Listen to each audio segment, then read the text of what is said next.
emergency. I got up this morning. I was in my son's room because I didn't sleep. My back door was open. My husband's guns, they're all gone. There's blood on the bed. He is struggling. Darlene Gentry possessed an undeniable allure that captivated the attention of men in the town of Robinson, Texas. Her long blonde hair and radiant smile made her one of the most striking women in the community.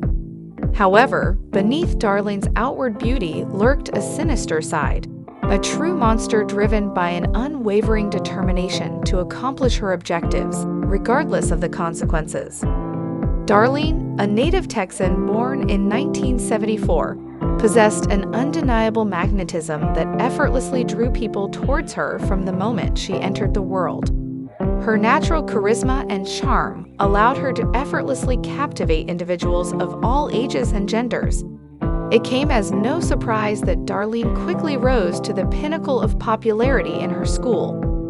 With her radiant personality, she claimed the coveted title of Miss Charming in a highly regarded beauty pageant and gracefully wore the crown of prom queen on her graduation day.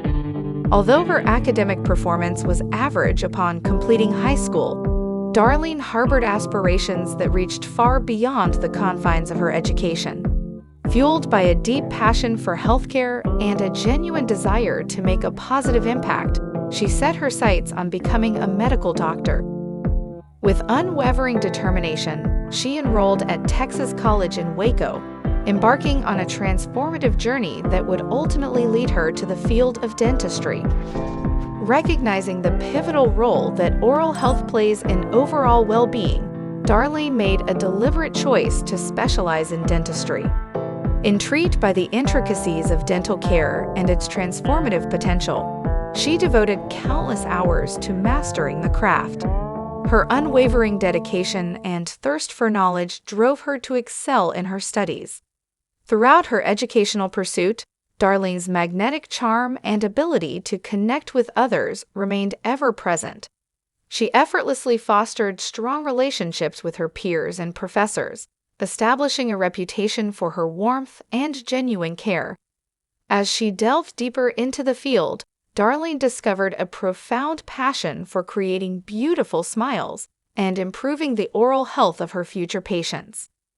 While her journey may have initially been fueled by a desire for attention and recognition, Darlene's path in dentistry evolved into a genuine pursuit of excellence.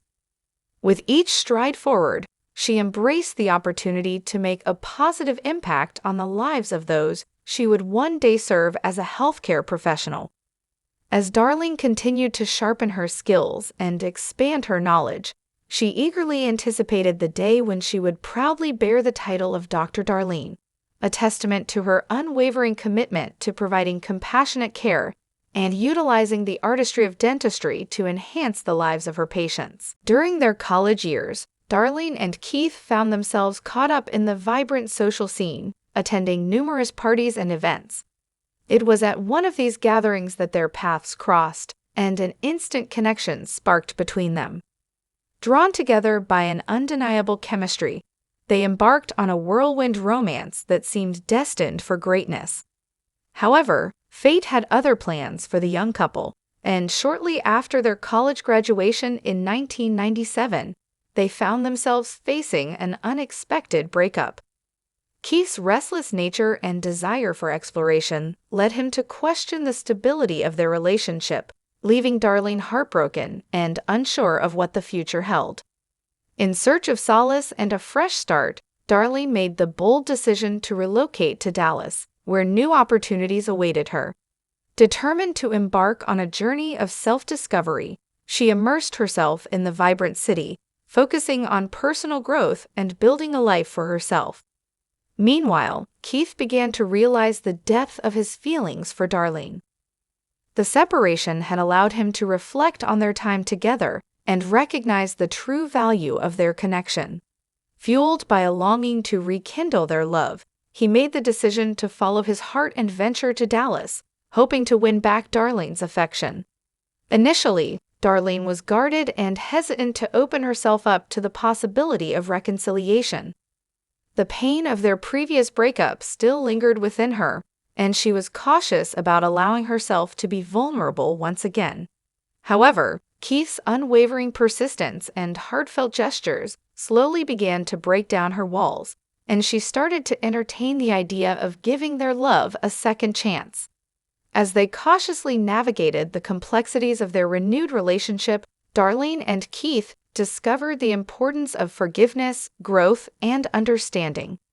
They acknowledged the lessons learned from their past and committed themselves to nurturing a stronger, more resilient bond. Together, they embarked on a transformative journey of rediscovery, exploring the depths of their connection and embracing the possibilities that lay ahead. With time, Darlene's heart mended, and she learned to trust in the power of their love. The couple's shared experiences and renewed commitment became the foundation upon which their relationship flourished. They understood that second chances are not only a gift, but also an opportunity to create something even more beautiful. In their pursuit of love, Darlene and Keith demonstrated the profound growth that can arise from embracing second chances. Their journey of rediscovery showcased the resilience of their connection and the power of forgiveness. Together, they embarked on a path filled with hope, love, and the promise of a brighter future. After their reunion, Keith wasted no time in solidifying his commitment to Darlene. Around 6 months after reigniting their relationship, he proposed to her, and in 1999, they joyously exchanged vows in a heartfelt wedding ceremony. With hearts full of hope and anticipation, the couple embarked on their marital journey, settling into a new home in Robinson, Texas, a generous gift from Keith's parents. Their marriage was soon graced with the arrival of 3 sons, filling their lives with immense joy and new responsibilities. However, the path they walked together was far from a fairy tale, as they encountered numerous challenges along the way. Darlene took on the role of primary caregiver, devoting herself to their children's upbringing, while Keith found himself frequently away on long business trips within the energy industry. Living in close proximity to Keith's parents, the couple had hoped for a support system in raising their children. Unfortunately, little assistance was forthcoming, placing the weight of responsibility squarely on Darlene's shoulders. The strain of this dynamic took a toll on their relationship, leading to frequent conflicts and tensions within their household. The struggles they faced became apparent to their parents and acquaintances, and divorce seemed an almost inevitable outcome. Amidst the mounting challenges, a glimmer of hope emerged in 2004 when Keith secured an office job that allowed him to be more present for his family. Recognizing the need for change, he made a deliberate effort to rebuild the connection with Darlene. He understood the importance of greater commitment and active involvement in their marriage and family life.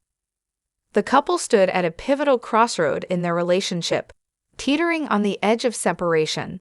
However, against all odds, they chose to confront their challenges head-on, determined to salvage and rebuild what they had once cherished. It was a time of deep reflection, soul-searching, and a renewed commitment to their shared journey.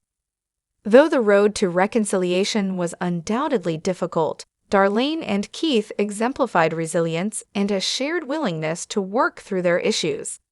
They sought the guidance of therapists, engaged in open and honest communication, and made intentional efforts to prioritize their relationship and family.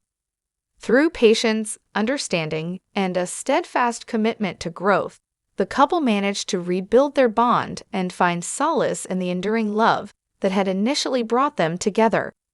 Their journey became a testament to the transformative power of perseverance, forgiveness, and the strength that lies within a shared history. Darlene and Keith's story serves as a poignant reminder that even amidst the most tumultuous times, love and dedication have the power to guide couples back to a place of understanding, unity, and the promise of a renewed future together. Their unwavering determination and unwavering commitment prove that, with genuine effort and a willingness to evolve, even the most challenging relationships can find redemption and a path toward lasting happiness. In the early hours of November 9, 2005, a distressing call shattered the silence at the Texas Department of Emergency Services. Darlene Gentry, 31 years old, her voice trembling with desperation, relayed a horrifying account to the dispatcher. "Just 5 minutes ago, I woke up to the sound of a gunshot. I hurriedly made my way from the nursery to our bedroom. Along the way, I noticed Keith's gun cabinet was empty, and the back door stood wide open, and in the bedroom, my heart sank as I found my husband lying motionless on the bed." With those chilling words, an emergency response was swiftly initiated. Police officers and paramedics raced to the scene, where they discovered Keith Gentry still clinging to life but in critical condition. Urgently, he was transported to the intensive care unit in hopes of receiving life-saving treatment. However, despite their efforts, the fateful outcome proved inevitable, and Keith tragically succumbed to his injuries, leaving behind a trail of unanswered questions. As investigators delved into the circumstances surrounding Keith's untimely demise, they were faced with a perplexing puzzle. The empty gun cabinet and the wide-open back door hinted at the possibility of foul play. Every piece of evidence was carefully scrutinized, and each potential lead was pursued with relentless determination. The Gentry household became a focal point of intense scrutiny as forensic experts meticulously combed through the scene. Their tireless efforts sought to shed light on the events that unfolded that fateful morning. Meanwhile, detectives conducted extensive interviews, seeking any valuable insights from family, friends, and neighbors. The magnitude of the loss weighed heavily on Darlene's shoulders. She, too, became a subject of investigation as authorities sought to uncover the truth surrounding Keith's tragic fate.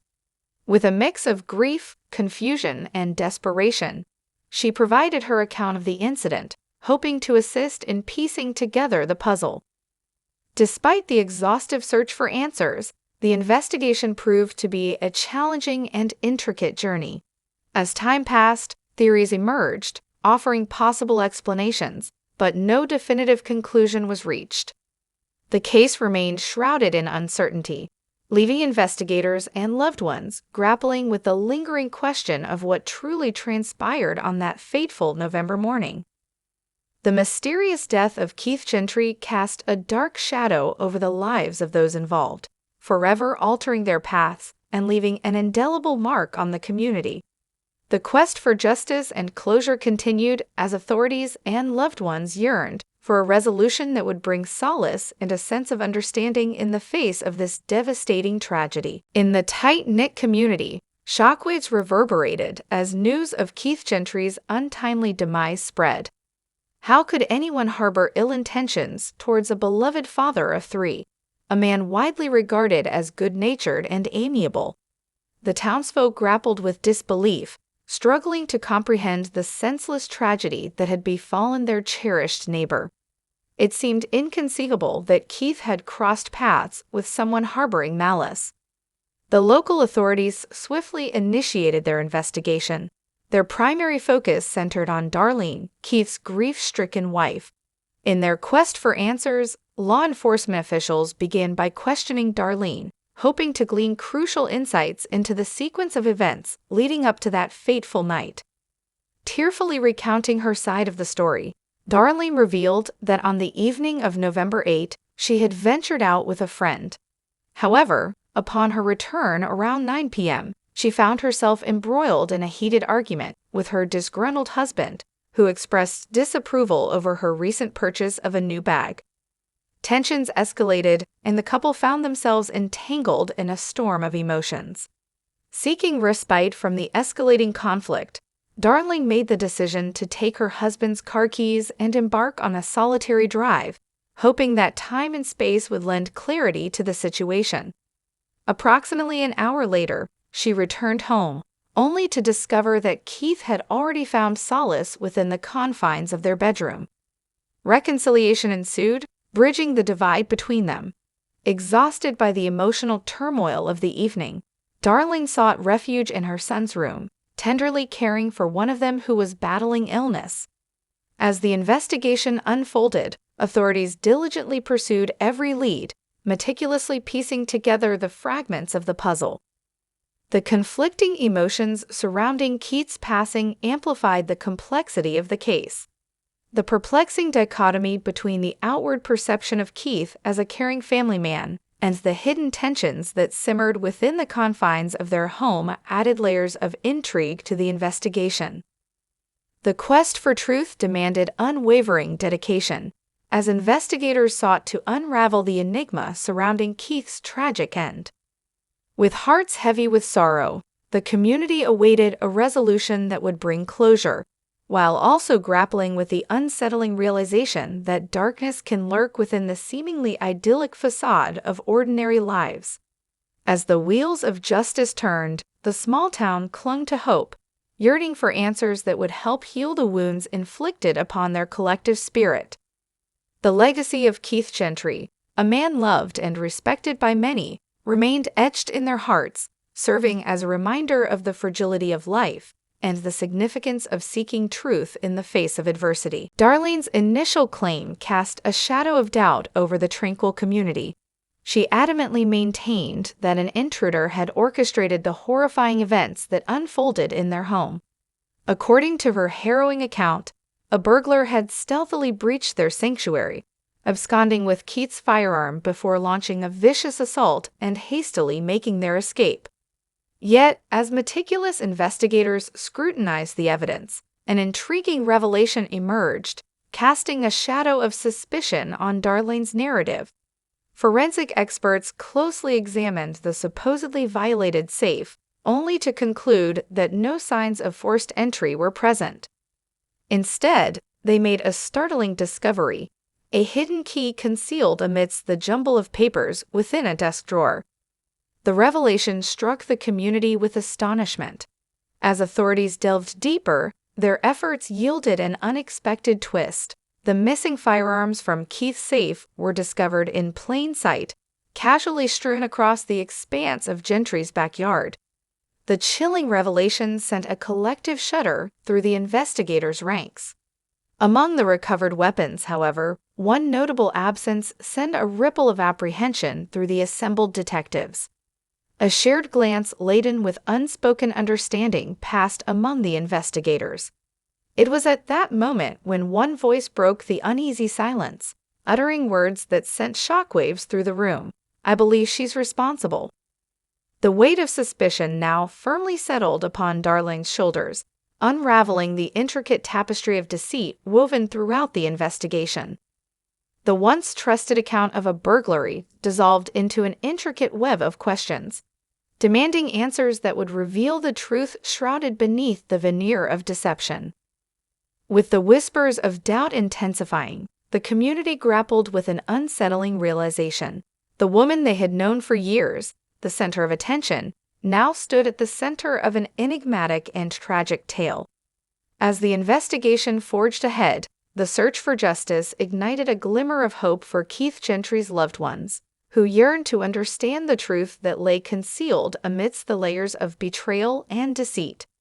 The intricate puzzle that lay before the investigators required unwavering determination and relentless pursuit of the facts. The community awaited the resolution that would bring closure, shuddering at the sobering reality that darkness can lurk within the facade of even the most seemingly radiant lives. As the truth inched closer to the surface, the town held its collective breath, yearning for the clarity that would ultimately provide solace for the shattered hearts left in the wake of Keith Gentry's untimely departure.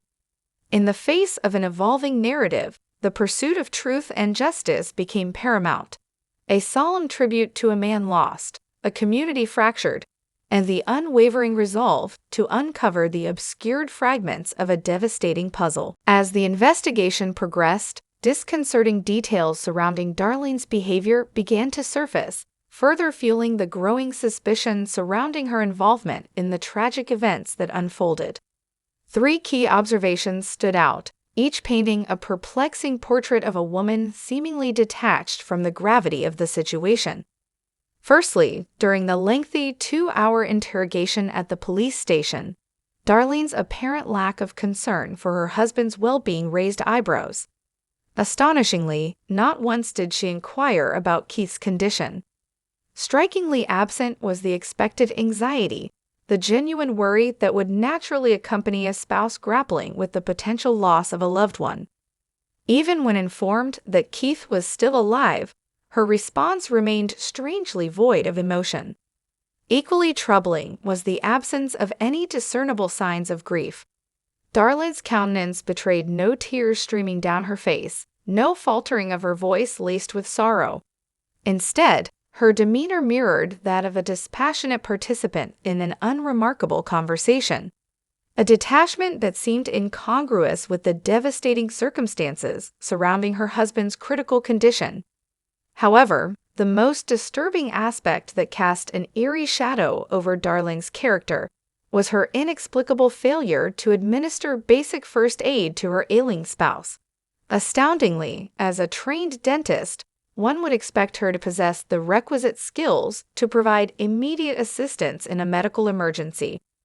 Her subsequent explanation, attributing her inaction to a state of shock, appeared feeble and unconvincing, failing to persuade those scrutinizing her every move. These cumulative observations left investigators and observers deeply troubled, prompting skepticism that shrouded Darlene's every word. The unnerving implications cast doubts on the sincerity of her actions and motives, forcing the community to grapple with the unsettling possibility that a carefully crafted facade concealed a far more sinister truth. As the investigation delved further into the enigmatic depths of Darlene's character, the veil of ambiguity began to fray. The quest for justice demanded a relentless pursuit of the facts, as the answers to Keith Gentry's tragic fate lay entangled within the labyrinth of Darlene's unsettling behavior. The community remained poised for the elusive clarity that would ultimately pierce the shroud of deception and expose the true nature of the events that transpired on that fateful November morning. When police searched Gentry's home and grounds for evidence, they found a pair of latex gloves and a .22 caliber bullet casing in a street trash can. Both pieces of evidence were sent for forensic examination, after which it became clear that the detectives' suspicions were correct. Both the casing and the gloves had traces of Keith's wife's DNA. 3 weeks later, Darlene was accused of murdering her husband, and the woman was sent to prison, but she was there for only a couple of hours. The thing is, Keith's parents believed her sister-in-law's word of innocence, so they graciously paid $50,000 bail for her, and she was free again. What do you think was the first thing she did? Darlene called a realtor she knew and said she wanted to buy a house lot for herself and her 3 sons, saying she could no longer live in the house where she had become a widow. It turned out that she had already looked at one option next to a small pond. After all, her late husband liked to take the boys fishing. What better way to keep his memory alive than to do so? However, as the woman looked over the site, she casually asked if the pond could be backfilled. The realtor was aware of the crime the woman was suspected of, so he knew right away that something was wrong here. Why would Darlene want to buy a lot with a pond and then backfill it? Maybe she wanted to hide something there. The real estate agent called the McLennan County Sheriff's Office, and soon a team of divers arrived at the pond. They searched the pond and found a .22 caliber revolver, the same one that belonged to Keith. The police decided to make sure Darlene was guilty one more time, so the realtor called the woman and told her that the owner didn't mind filling up the pond, but it had to be drained first. Gentry immediately became agitated and stated that she would like to be there. Of course, no one was going to drain the pond, but the realtor told Darlene, as if in passing, that they planned to do it in a couple of days. An ambush was set up on the spot. 2 policemen hid in the bushes with a camera and waited. It didn't take Darlene long. She arrived as evening fell, climbed into the water, and started looking for something exactly where the divers had found the revolver. The protracted trial, spanning over 2 arduous years, finally shed light on Darlene's underlying motive. It was revealed that Keith, succumbing to his wife's persistent pressure, had acquired a life insurance policy worth $750,000 mere months before his untimely demise. It appeared that Darlene had calculated that the value of a deceased spouse far outweighed that of a living one. Throughout the trial, Darlene vehemently proclaimed her innocence, maintaining her unwavering denial of any involvement in her husband's death. In a particularly ludicrous moment, when questioned about her intentions while searching a pond, she offered a far-fetched explanation. "I had heard a rumor that the actual perpetrator had disposed of a revolver in this very pond. I was apprehensive that if the police were to find it before me, they would maliciously frame me, just as they are attempting to do now. I am innocent. This is an elaborate setup." Darlene even resorted to filing a motion to exclude a video from evidence, deeming it irrelevant, but her plea was ultimately dismissed. The weight of the evidence against her proved insurmountable. In February 2007, a jury delivered its verdict, finding Darlene guilty of the murder of her husband. The court sentenced her to 60 years in prison, with the possibility of parole in 2037, when she would be 63 years old. The responsibility of raising Darlene and Keith's 3 sons fell to Keith's parents, who had a change of heart regarding their former daughter-in-law throughout the course of the trial. When Darlene was incarcerated, her father-in-law and mother-in-law made the firm decision to shield the children from any contact with their mother. In 2010, the court formally decreed that Darlene was prohibited from having any further interaction with her children. Thus, the sons continue to grow under the care of their paternal grandparents, shielded from the tumultuous aftermath of their parents' shattered union. The harrowing events of the trial forever altered the trajectory of their lives, leaving them to grapple with the weight of a mother's actions and the painful absence of a once intact family unit.